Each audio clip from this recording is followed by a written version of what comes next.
Hola, amigos, and welcome to our presentation today about how brain science can help you learn things better, faster, and make them stick in your brain longer. I'm Dave Clark, or Spanish Dave. Glad to be here today presenting with you to share with you how you can do this, how you can keep a hold of information. Let me jump into, I'll just share my screen, jump into our presentation here. And so here is our presentation on the science of learning. So when I did my graduate studies, oh, just a few years back, and I decided to jump in and get my master's degree just in my mid 40s. I took a brain science class. That is actually me. That's a real brain I got to hold. It was pretty cool to learn about that. I learned a lot about brain science, language in the brain, and how that can affect us and how it can affect learning, right? What are the benefits for learning and so forth. So, loved that. It just started me into a little bit of the science of learning. I started learning about those topics, and a few years later, I was working for an ed tech company, a company that helps people learn how to read. And I was on vacation in this little city in by Granby Lake, Colorado, and I woke up early one morning. Was walking down this street. And I had just got a new audiobook that I was excited to listen to try out. And it was actually this book called Powerful Teaching. And I knew it was a brain science book, and I loved brain science and brain science and teaching. And so I started listening to it, and I had this amazing moment where it changed my life. One of those moments where you learn something and I was so excited about it. I'm like, this is incredible. And why doesn't the whole world know about this? And this is the most amazing thing I have ever heard. I already had a foundation of, brain science from my master's degree, but this course or this book put it all together. Um, into one area that just made it just pop, made it just so exciting and like, wow, these are things I can actually improve, that I can work on, that I can help people to learn, that I can use in language learning, which is just incredible. So over the next few years, I got hungry for more. So I read multiple brain science books and I started to apply them in many different ways. And you'll see at the end just one of the applications that I did and how it worked. But my goal is to take this, topic. Brain science can sound like intimidating and challenging and everything, but my goal is to take this and make it easy for you so that you can learn it and it's easy. Now, we're going to go through four of the different terms. They're going to sound like high-tech terms, but I'm going to define them so you'll know what they mean and make this to brain science made easy, right? Um, but it's pretty incredible. I've gone on an extensive journey, really over the last about 7, 8 years on this learning about the science of learning and what it can do for you. So let's jump in.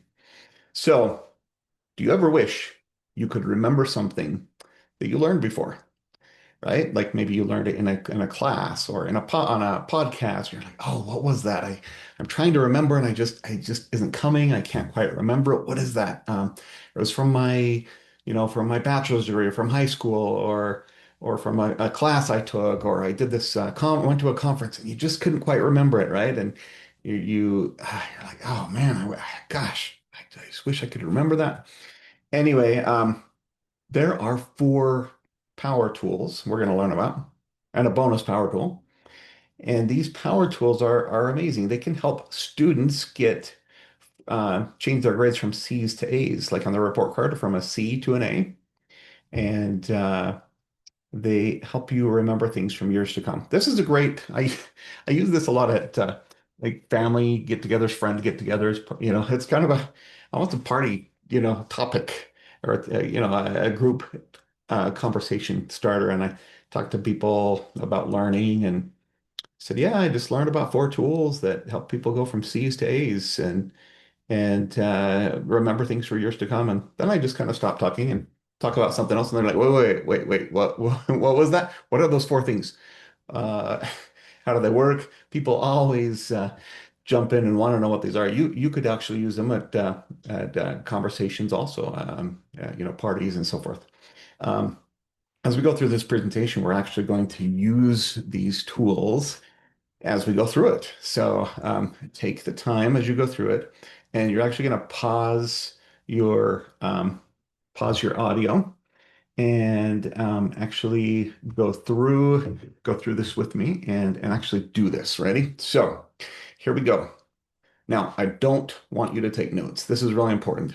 They've actually proven that taking notes it can help you learn, but it's one of the worst ways of those things that help you learn. So there are much better ways. So don't take notes. Instead, we'll do a different thing that you'll find out here in just a minute. Ready? Okay. So, all right. So here's the question I always ask people. Would you like to know what they are? Right? All right. I'm sure you're dying to know, right? So I'll actually move forward. Ready? Okay. Here are the tools, the four power tools. Okay. They are retrieval practice.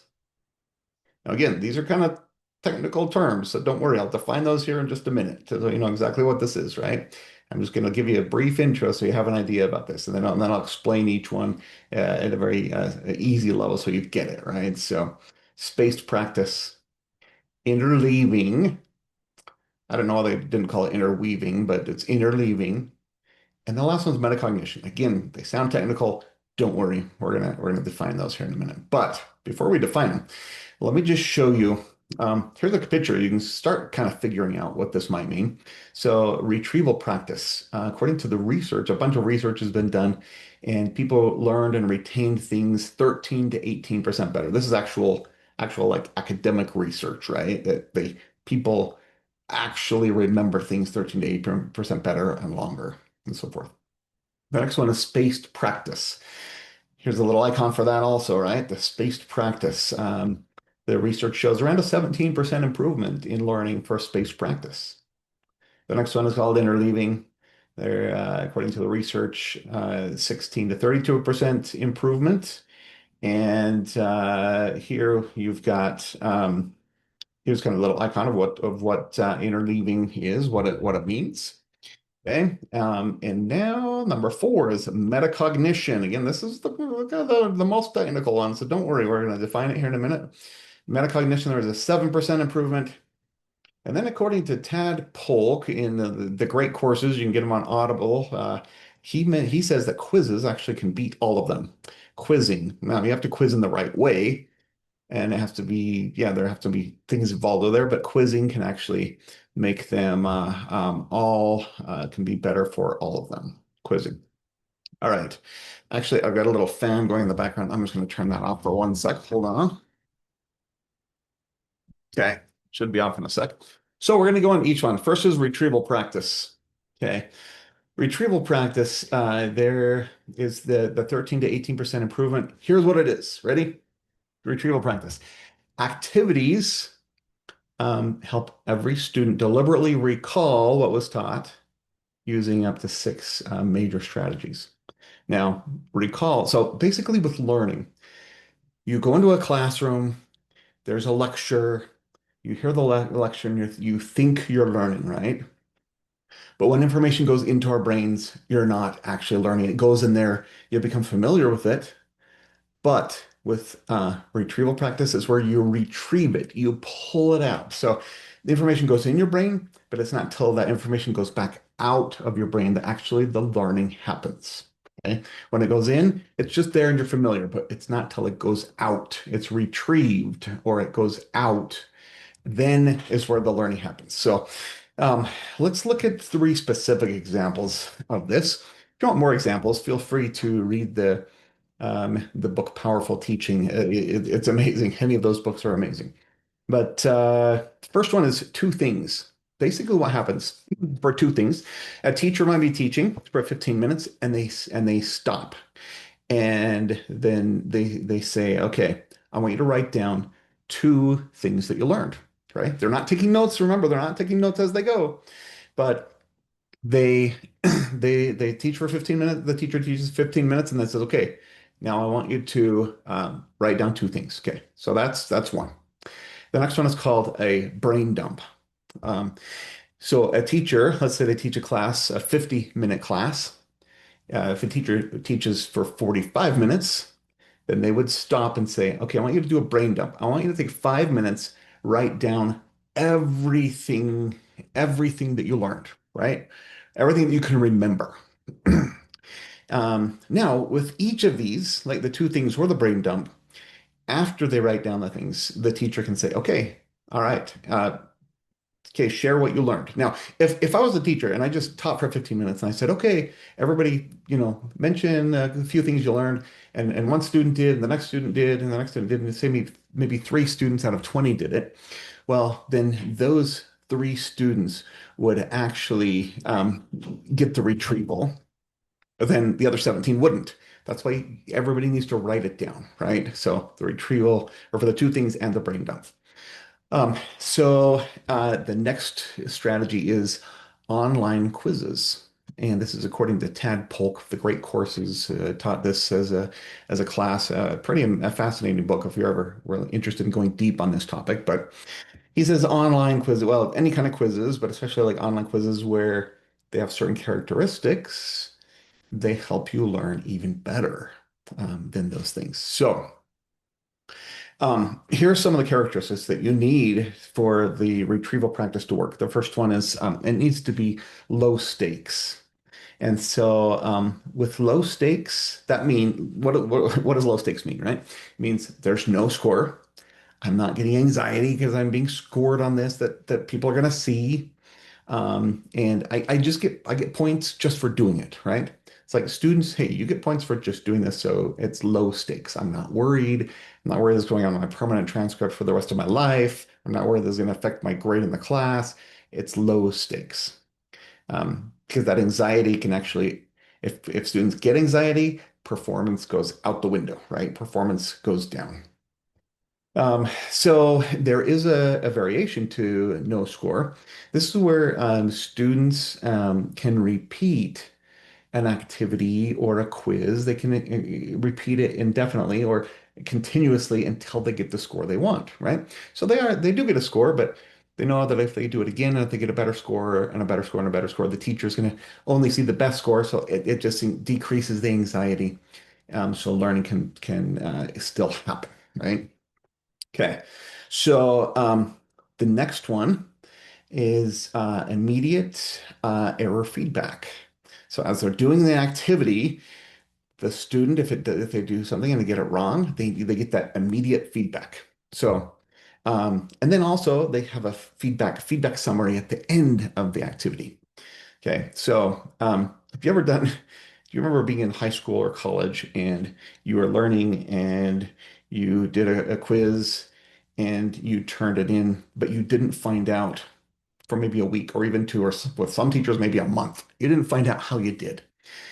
That's about the worst thing that can happen for learning. So you really want that immediate error feedback, right? So you know, I got that wrong. Here's what the right answer is, and then it helps you to learn. So that's the importance of like these online quizzes. They need to give you immediate error feedback so that you don't continue in the wrong way, right? Or with the wrong information, thinking it was right. That's about the worst thing that can happen for learning. One of the worst things. Okay. So let's see. Actually, we're going to jump in now. We're going to go here to this one. I want you to all pause this presentation right now. Um, if you're watching it as recorded. Otherwise, we're gonna pause here, and I'll come back in just a minute. Um, and I want you to write down two things. Now, actually, do this, right? Do this. Pause it if you're watching a recording, but you who are watching right now live, I want you to write down two things that you learned about retrieval practice. What are two things that you learned? Okay, I'm gonna go ahead and pause and come back.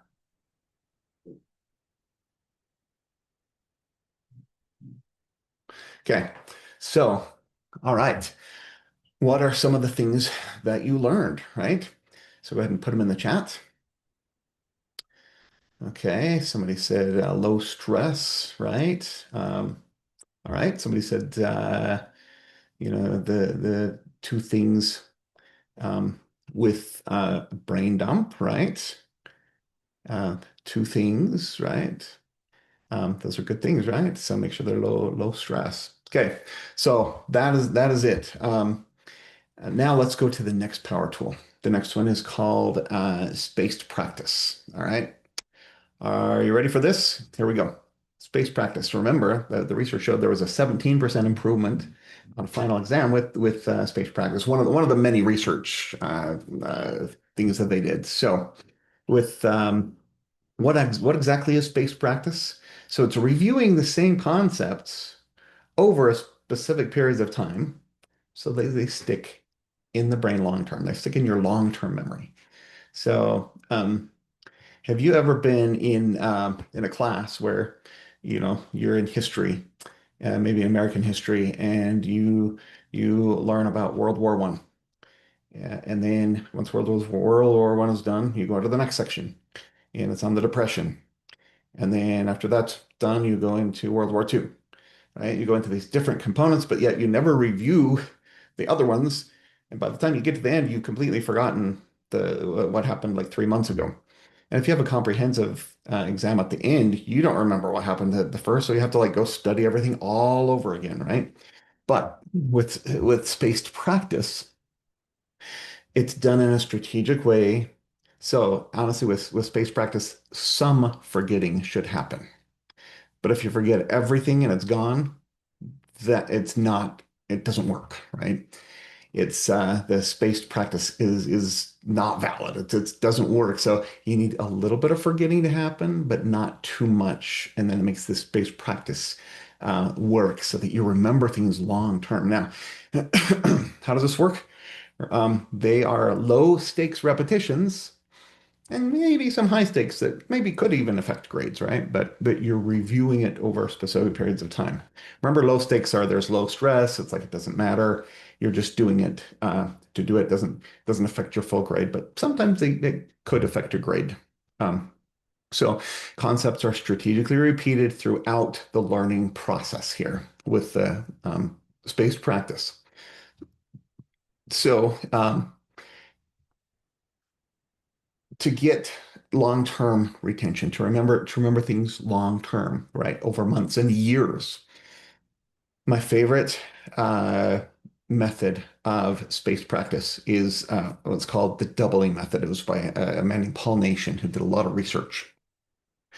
And what it is you study day one, you study at the same thing multiple times. So like you might learn Spanish words, for example. You're going to learn the same words multiple times that day. And you want to do it multiple times. So then you study the same thing again on day two, right? And then you double and go to day four, right? You repeat the same things on day four. Then you repeat the same thing a week later. And then the same thing 2 weeks later, right? Now, between the 1 week and 2 weeks, you might forget a little, and that's okay. That's expected. You're supposed to forget a little bit, right? You're not supposed to forget necessarily everything you learned. You might forget a few words or a few things, but you're supposed to forget a little. That helps the learning actually happen. So then after that, you go to 4 weeks out, you double, and then you go to 8 weeks, and then you go to 16 weeks, and so forth, right? So it just doubles. And each time you double, then there's still a little bit of forgetting, but then over time you retain it, right? It's not like I was saying, World War One that you can't even remember at the end, right? Because you didn't review it for like 2 or 3 months, and it's just gone from your memory, right? So here's the strategy. Day one, day two, four, 1 week later, 2, 4, 8, 16, and 32, 64. You keep doing that. So to learn Spanish and retain it, a lot of people, you learn Spanish in high school or college, and you're like, I don't remember a thing I learned. I remember maybe 5%. I remember a few words. I remember how to say to eat, comer, or to swim, nadar, right? You remember a few words and how to conjugate a little bit or something, right? or hola, or necesito ir al baño. I need to use the bathroom. You learn, you remember some of those important things, but 95% of the things you learned are just gone. It's because you didn't do this. You didn't do spaced practice in a strategy like this, right? You didn't repeat things. So village lingo intentionally repeats things over time in a strategic way so that they'll stay in your memory, so that there's a little bit of forgetting, but you get there and it sticks with you. So that is spaced practice, right? Okay. Now I want you to we're going to go ahead and pause this. We're going to everybody who's live, go ahead and just write down two things you learned about spaced practice. Everybody else who's watching this on replay, um, go ahead and pause this and write down two things you learned about spaced practice. Okay. And when we come back, we'll have everybody share in the chat, but do it right on a piece of paper, right? Piece of paper, write down two things you learned about spaced practice.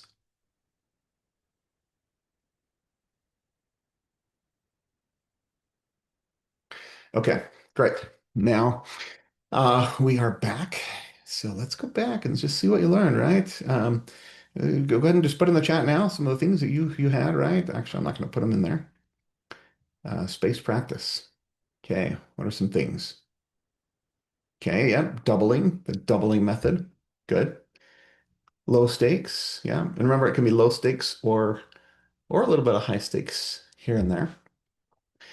Um, yes, forgetting, yeah, there can be definitely some forgetting, right? Move this my picture over here. There can be definitely some forgetting is good, right? And yeah, we shouldn't forget everything, right? So good, good. Those are good things, right? Now, if I said some or you saw some in the chat that somebody else had that you didn't, go ahead and write it on your list, right? To help you remember. This is part of retrieval practice, right? We're doing it right now, and it's error feedback, immediate error feedback, and we're doing also a kind of a summary feedback, right? Okay, next one is interleaving, right? Let's go on to interleaving, and remember the research shows that you can improve 16 to 32% and some studies show even dramatically higher than that with interleaving. This is a powerful tool. How does interleaving works? Well, during retrieval and spaced practice, different concepts are mixed, right? So they're usually from different units or different chapters, or you might have nouns and verbs, or you mix some of the things you've learned, right? And so here's an example. After learning um, addition, like let's say you're at school, you're in first grade, right? After learning addition, the teacher will give you a quiz on addition. That would be retrieval practice, right? Now, if she did it, remember, like 2 weeks later, or a week later, and 2 weeks and 4 weeks, whatever, then that would be spaced practice, right? But then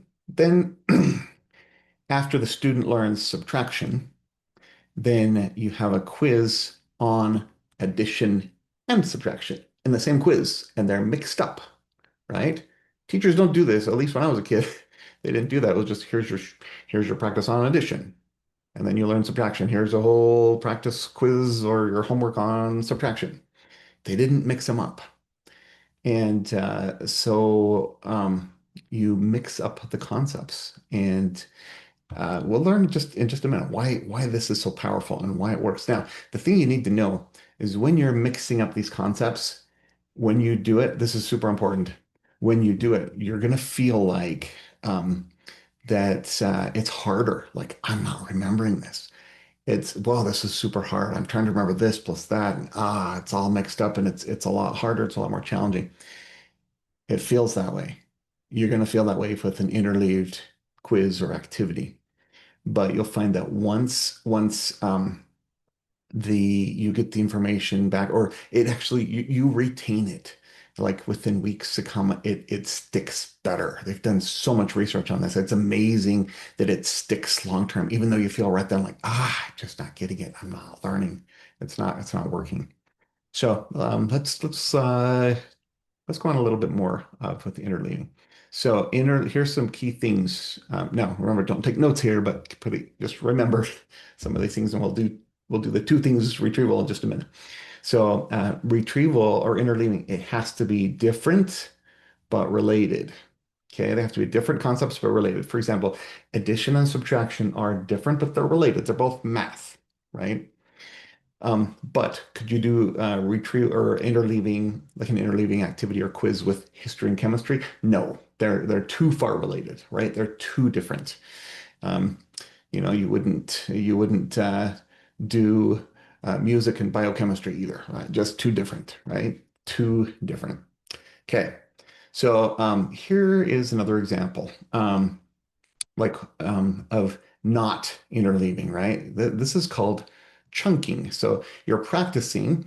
When you practice, you practice like even just a bunch of, addition problems. And then you practice a bunch of subtraction problems and a bunch of multiplication, a bunch of division. This is called chunking, and it's not interleaving, right? Because you have groups of each thing. It's not interleaving. Interleaving would be if you're practicing A, B, C, D.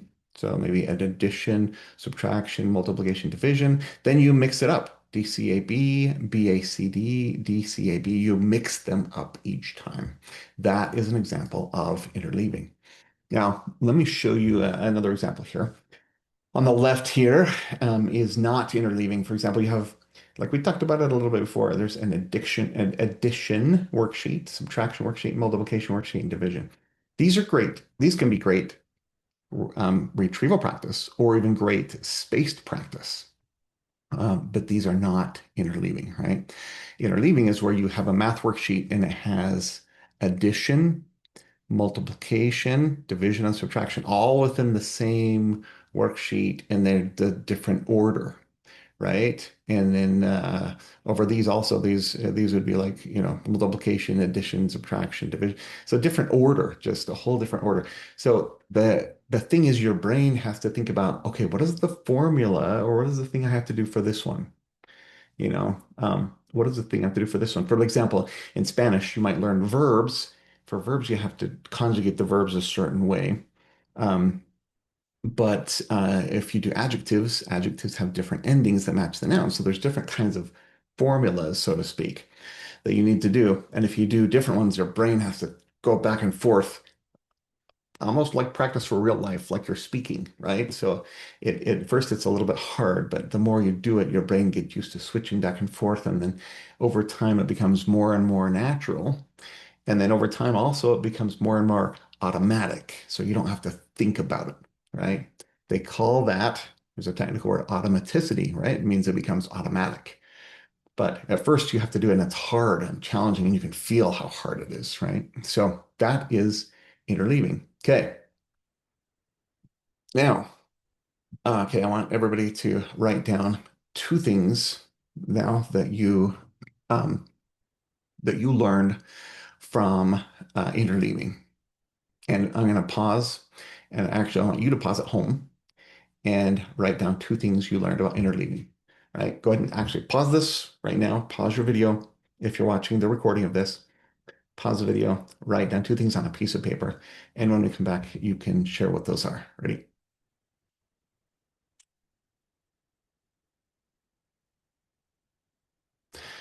Okay, so. All right, what are two things? Go ahead and put them in the chat. Two things that you learned about interleaving.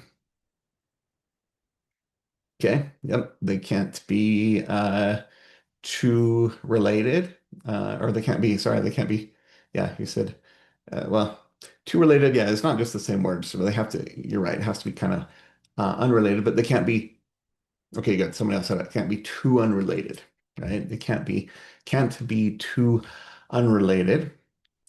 And what else? What other things did you see? Okay. Um, yeah. You don't do you're right. Don't do chunking, right? You're not just like all addition and then all subtraction. You mix up the items as you're practicing, as you're doing the quiz or practicing, right? So that's interleaving is You notice the icon here? It's like mixing, right? You mix two concepts here together. And as you mix those, oh yeah, somebody else just said, yep, it might be, it feels a little bit harder, right? Feels harder, but you learn more in the long run. So that's super important, right? So there's that interleaving and that mixing. Okay, now let's jump in and take a look a little bit more of these power tools, and we're going to look at something that's called a desirable difficulty. This is super important. Desirable difficulties make things stick long term in your brain. So, with activities that are a bit harder, a channel is made in your brain that moves information from your short-term memory here into your long-term memory here. So there's kind of a loop that goes and it moves that information in. Now, it has to be something that's a little bit harder, right? So remember, spaced practice is an example because you might start forgetting a little bit. It's a little harder, like, oh, I can't remember. What is that? Right? That helps to stick more into your long-term memory. Interleaving is also a good example because it feels a little harder, right? And so as it feels harder, then it puts it into also into your long-term memory, right? So the desirable difficulty, you want it to be a little harder. Now don't want to be so hard that you can't do it at all. It's like, ah, I failed, and then you feel like you're a failure, right? It needs to be just a little bit harder, so that it makes that learning happen from short-term memory to long-term memory. Now, if anybody wants the technical terms, this is your prefrontal cortex and your hippocampus, but for simplicity, what is called short-term memory, and then goes into your long-term memory. So this is amazing how these desirable difficulties. So Village Lingo is designed that each activity you do is a little bit, just a little bit harder than the previous activity, right? And you'll see those in the Village Lingo system, how that works. Village Lingo, we have all of these strategies, right? There is you have the retrieval practice, right? There's spaced practice over time. There's interleaving. And then each of the activities has a desirable difficulty. So it's all done with brain science in mind. So you can learn and it will stick long term.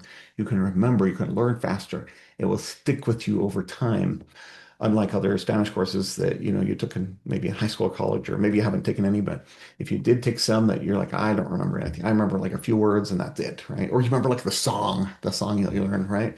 There's one that I learned. It's Yo tenía 10 perritos, yo tenía 10 perritos, uno se cayó en la lluvia. Ahora más me quedan 9. Anyway, something like that. Anyway, so but you remember those things, but you don't remember a lot of the words and things. They just don't come there. So all right, let's go on to the next one. The next one is called next learning tool is called metacognition. This is a very technical brain science term, right? Um, and people who did metacognition remembered 7% better. So what is metacognition? Okay, so where learners become aware of what they've learned. Just think of like Facebook is now called, the parent company of Facebook is called Meta. So Meta is aware. They're aware of everybody, right? They know all of our stuff. So I think Meta is aware. And cognition is like learning. You're aware of your learning, right? So learners become aware of what they've learned and what they haven't, and they make a plan. So how does that work? Okay, learners, you do the following. You rate how well you learned a concept. Rate it from 1 to 10. How well did you learn this? Okay. Write down difficult concepts and then make a plan to improve. So we're going to actually do a little metacognition now to help you remember. What I want you to do is write down each of the 4 power tools and rate them, how well you learned them. And then I want you to make a plan of how you can remember these better. Okay. So go ahead and take a minute, write those on your paper. You're going to do this. Rate how well you learned each of the 4. Write down difficult concepts, a plan to improve. Ready? And everybody who's watching on this, the pre-recorded, go ahead and pause. When you come back, we'll talk about it. Okay, ready? And go ahead and pause.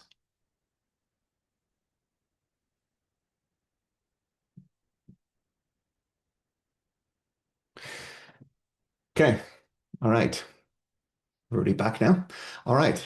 How did you do on the metacognition? Did you rate yourself? First of all, what was the first topic? The first power tool. Go ahead and put it in the chat. Yes, retrieval practice. Nice. Okay. Rate yourself 1 to a 10. 10 is you know it perfectly. 1, you don't know it very well. Okay. Some fours, fives, six. Okay, somebody learned it pretty well. Good job. There's okay, now the second one. What is the second power tool? Who remembers the second one? Taking a minute. A little bit of forgetting's happening, which is good. Okay. Yep, somebody got it. Space practice. Good job. Spaced practice. Okay, rate yourself. How well do you know space practice? One to a 10. 3, 5, 6. Nice. Okay, good. And the third one is what is the third power tool? I'll give you a hint. It includes mixing, yeah. Well, they should call it interweaving, but it's actually called interleaving, right? Interleaving is a third power tool. So go ahead and use, yep, or rate yourself on interleaving. How well do you know interleaving? Do you remember what that was? Rate it from 1 to a 10. 4, 2, 6. All right, 7. Good. Some of you know it pretty well, right? Remember, just go back and look at interleaving again. Okay. Remember, interleaving is mixing. Mixing. The interleaving is mixing here, right? Mixing the additions, multiplications, division, and subtraction. It mixes those and have to be like terms, right? Okay. All right. Okay. Let's go ahead and rate your understanding of desirable difficulty. Okay. All right. Good. Good. Good. Good. Good ratings. And what does a desirable difficulty do? Why would you want a desirable difficulty? Okay, good. Helps learning. It helps learning. Absolutely. Okay. Those are good thoughts. So that's metacognition. And as you do this, it absolutely helps. Now let me give you an example in my life. So after I did all this studying, I taught some courses for Westminster University. They asked me to create a Spanish for Nurses course, which I was thrilled to do. I created it for them. And I taught a classroom it was an online class. It was actually just before COVID. And I taught Spanish for nurses. And the first year I taught it, I prepared them for a certification exam. And half of my students passed the certification exam. And so uh, I thought that we could do better. So as I was learning more and more about the science of learning, I applied some of those terms, and guess what happened? Watch this. Year one, 50% of my students passed the certification. Year two, I applied science of learning, these learning strategies, right? Uh, I was already doing retrieval, but spaced practice, interleaving, metacognition, and so forth. Year two, I did the science of learning updates. 100% of my students passed. Every student passed. This stuff works. The power tools are powerful. They actually work and they're fantastic and they help you to learn and retain things again better, faster, and for the long term. That's why Village Lingo, you know, keeps you learning, does all these strategies along. And we do it so you don't even realize you're doing it, right? It's just embedded and it's put into the course itself. So you don't even realize you're doing it. But when you see things like come up for review, oh, this was probably a spaced practice, right? We're mixing a couple of concepts. You might have some nouns and verbs or adjectives kind of mixed up together. Or if things from unit one and unit two or unit three are kind of all mixed together.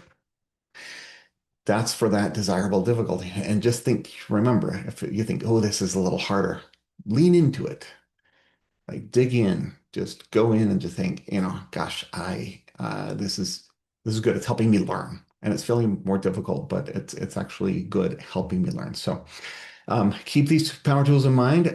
Now, interestingly, I met with some cognitive scientists and showed them some of the games activities that are in the course. And actually, it was the writer, the author of Powerful Teaching, Pooja Agarwal. She recommended that I meet with people on her webpage. She has a group of cognitive scientists. I met with them, showed them what we're doing. Here's what they said. This was pretty cool. Well, we were pretty excited about this.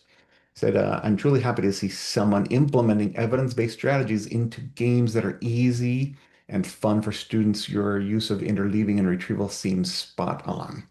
Jane Blunt, PhD, cognitive scientist. And then the last one, Nayantara Kurpad.